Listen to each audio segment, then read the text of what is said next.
श्री स्वामी समर्थ, जय जय स्वामी समर्थ. नमस्कार मैत्रिणींनो, स्वागत आहे तुम्हा सर्वांचं पुन्हा एकदा माझ्या या नवीन व्हिडिओमध्ये. तर आज आहे रविवार, 7 डिसेंबर आहे, वार रविवार आहे आणि आज आलेली आहे वर्षातील शेवटची संकष्ट चतुर्थी.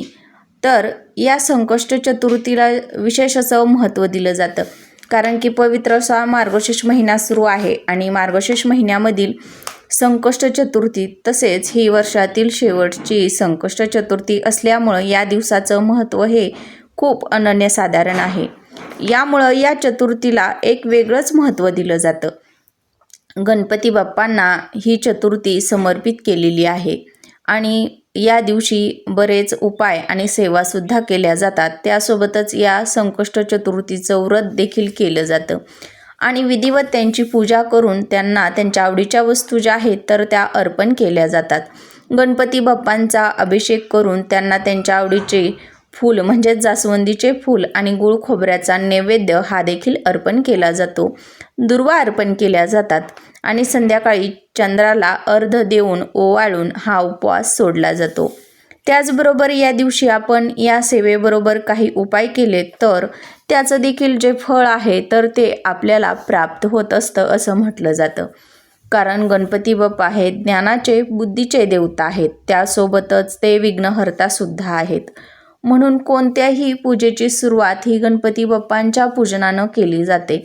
गणपती बाप्पा हे प्रथम पूजनीय आहेत आणि या पूजेशी म्हणजे बघा, यांच्या पूजेशिवाय कोणतीही पूजा अपूर्ण मानली जाते. आता बघा, आपण कोणती बी पूजा करू द्या, अगदी साध्यातील साधी किंवा छोटी पूजा असू द्या, तरी त्यामध्ये पहिल्यांदा आपण गणपती बाप्पांचं पूजन करत असतो. कारण की ते प्रथम पूजनीय आहेत, विघ्नहर्ता आहेत.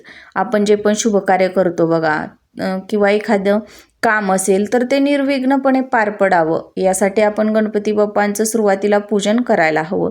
कारण की ते विघ्नहर्ता आहेत, दुःख दूर करणारे देवता आहेत.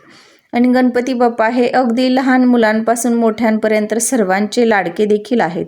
तर या दिवशी आपल्याला तमालपत्राचा हा अगदी साधा सोपा उपाय करायचा आहे. तर आपल्याला संध्याकाळच्या वेळी या ठिकाणी असं एक तमालपत्र जाळायचं आहे आणि यामुळं आपल्या जे नशिबात नाही ते सुद्धा मिळेल, आपल्याला आपल्या नशिबाची साथ मिळेल. फक्त एका दिवसामध्ये आपली कठीण इच्छासुद्धा पूर्ण होईल.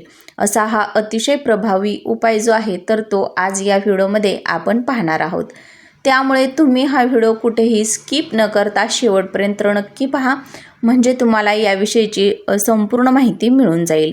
आणि चॅनेलवर नवीन आला असाल तर प्लीज चॅनेलला सबस्क्राईब करा आणि व्हिडिओ आवडल्यास व्हिडिओला लाईक करा, शेअर करा. तर बघा, हा जो उपाय आहे तर तो आज आपण दिवसभरात कधीही करू शकतो. पण सकाळपासून रात्री 12 वाजेपर्यंत तुम्ही कधीही हा उपाय केला तरीही चालेल. फक्त दुपारी 12 ते 3 या वेळेमध्ये आपल्याला हा उपाय करायचा नाही. तर बघा, जर तुम्हाला वेळ नसेल तर तुम्ही संध्याकाळच्या वेळी जरी हा उपाय केला तरीही चालेल. पण बघा, संध्याकाळच्या वेळी आवर्जून करण्याचा प्रयत्न तुम्हाला हा जो उपाय आहे तर तो करायचा आहे. कारण की संध्याकाळच्या वेळी चतुर्थीचं जे पूजन असतं तर ते देखील केलं जातं आणि चंद्रोदयसुद्धा संध्याकाळीच होणार आहे. त्यामुळे तुम्ही या संध्याकाळच्या वेळेमध्ये हा जो उपाय आहे तर तो करायचा आहे. हा उपाय करण्या अगोदर आपल्याला गणपती बाप्पांची सेवाही करायची आहे.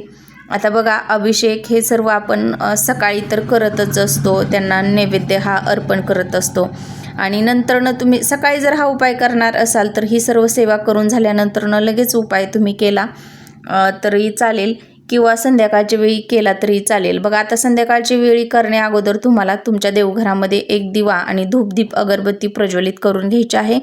तुळशीजवळ सुद्धा तुम्हाला एक तुपाचा दिवा प्रज्वलित करायचा आहे. आता बघा, हा उपाय आपल्याला आपल्या इच्छापूर्तीसाठी करायचा आहे. आपल्या मार्गामध्ये काही अडथळे येत असतील तर ते दूर करण्यासाठी करायचं आहे. तुमची कठीणातील कठीण इच्छा पूर्ण करण्यासाठी करायचं आहे. तर बघा, त्यासाठी आपल्याला एक स्वच्छ असं तमालपत्र घ्यायचं आहे. ते अखंड असावं, ते कुठेही तुटलेलं असू नये. आता बघा, तमालपत्र जे असतं तर ते वाळलेलं असतं, त्यामुळे त्याचा शेंडा किंवा देठ हा मोडून जातो. तर असं मोडलेलं तमालपत्र आपल्याला अजिबात घ्यायचं नाही. देठासहित असणारं जे तमालपत्र आहे तर ते आपल्याला घ्यायचं आहे. या तमालपत्रावरती आपल्याला लाल पेनानं बघा आपली जी इच्छा आहे तर ती लिहायची आहे. तर ती नोकरीसाठी असो किंवा व्यवसायासंबंधित असो, तुमच्या 2 इच्छा असतील तर तुम्हाला 2 वेगवेगळी तमालपत्र घेऊन त्याच्यावरती आपल्याला दोन्ही इच्छा लिहायच्या आहेत. मुलांच्या प्रगतीसाठी असेल, शिक्षणासाठी असेल, तर त्या 2 ते 3 शब्दामध्ये इच्छा या तमालपत्रावरती आपल्याला लिहायच्या आहेत. गणपती बाप्पांजवळ एक दिवा आपल्याला प्रज्वलित करायचा आहे, धूपदीप अगरबत्ती लावायची आहे. गणपती अथर्वशीर्षमचं पठण करायचं आहे. एक वेळेस गणपती बाप्पांचं संकटनाशक जे स्तोत्र आहे तर याचं देखील पठण आपल्याला करायचं आहे. आणि तुम्हाला गणपती बाप्पांचा जो पण मंत्र येत असेल त्याची 1 माळ जप करायचा आहे, म्हणजे 108 वेळा जप करायचा आहे.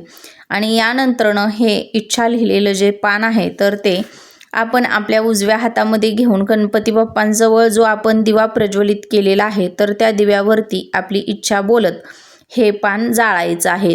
तर बघा आता आपल्याला हे जे पान आहे तर ते संपूर्ण जाळायचं आहे. जर तुमच्या 2 इच्छा असतील तर 2 वेगवेगळी 2 पानं घ्यायची आहेत आणि ती आपल्याला या दिव्यावरती जाळायची आहेत. किंवा तुमची 2 मुलं असतील, 2 मुलांसाठी तुमच्या काही वेगवेगळ्या इच्छा असतील तर त्यासाठी देखील तुम्हाला 2 वेगवेगळी पानं घ्यायची आहेत. आता बघा गणपती बाप्पा हे आपलं विघ्न दूर करतात आणि म्हणूनच आपल्याला असा हा जो एक उपाय आहे तर तो या संकष्ट चतुर्थीच्या दिवशी संध्याकाळच्या वेळी आवर्जून करायचा आहे. यामुळे तुमची कठीणातील कठीण इच्छासुद्धा गणपती बाप्पांच्या कृपेनं पूर्ण होईल. तर आजचा व्हिडिओ आवडल्यास व्हिडिओला लाईक करा, शेअर करा आणि चॅनलवर नवीन आला असाल तर प्लीज चॅनलला सबस्क्राईब करा आणि असेच नवनवीन माहितीपूर्ण व्हिडिओ पाहत राहा.